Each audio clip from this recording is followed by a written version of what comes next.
à la recherche d'un mieux-être. Des jeunes Africains, ceux et celles qui constituent normalement la force vitale et transformatrice de leur nation, ont quitté leur pays pour un Eldorado en prenant tous les risques, la traversée du désert, des travaux forcés et dégradants, qu'ont fait l'épisode de l'enfant prodigue qui voulait se remplir le ventre avec la nourriture destinée aux animaux, des embarcations inappropriées etc.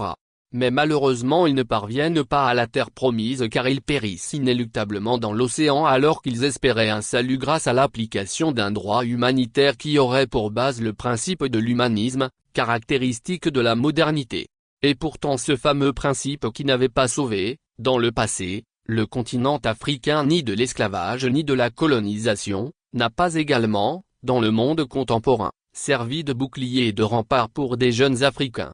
Pour une aspiration à de meilleures conditions de vie dans leur pays, situé dans le village planétaire moderne, où tout le monde voit des changements du cadre de vie grâce au progrès scientifique et technologique, des jeunes Africains sont réprimés, molestés, violentés et torturés. L'océan n'est plus alors leur cimetière mais ce sont des lagunes et parfois des lacs qui sont proches d'eux. Le désir d'un mieux-être, inscrit au cœur de tout être humain, serait-il alors illusoire pour des Africains ou bien ne peut-il se réaliser que dans des pays européens, américains et asiatiques? Peut-on être dans le monde moderne où l'Internet rend accessibles les réalités des autres pays, qui attirent tout être humain normalement constitué, et ne pas vouloir un mieux-être sur le continent africain caractérisé par l'absence d'infrastructures indispensables et la misère sociale? Quand les villes africaines ne retiennent plus les jeunes, exode rural, on peut facilement imaginer le désir des jeunes des villages africains, où tout manque, et qui rêvent ardemment d'être des Kokuombo à Paris, à Kéloba, ou autres capitales et provinces occidentales. Malgré la présence des téléphones Android, seul signe du monde moderne, ces villages restent des villages africains avec leur lot de misère.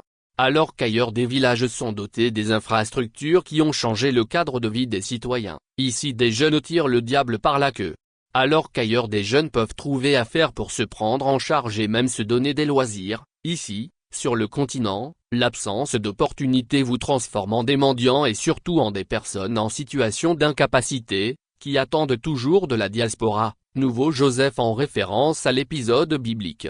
La terre africaine serait-elle devenue une terre étrangère à ses propres jeunes? Manque-t-elle des cerveaux, des leaders, des visionnaires, des hommes et femmes politiques, des scientifiques, des références intellectuelles et morales capables de décider et de faire bouger les choses?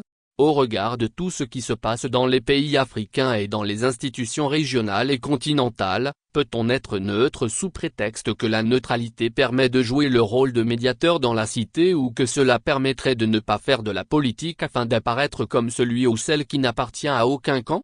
Écoutons, Jacques Mukanga Sefu, un fils du continent qui nous interpelle tous, intellectuels, membres de la société civile, hommes et femmes politiques, acteurs économiques, religieux etc.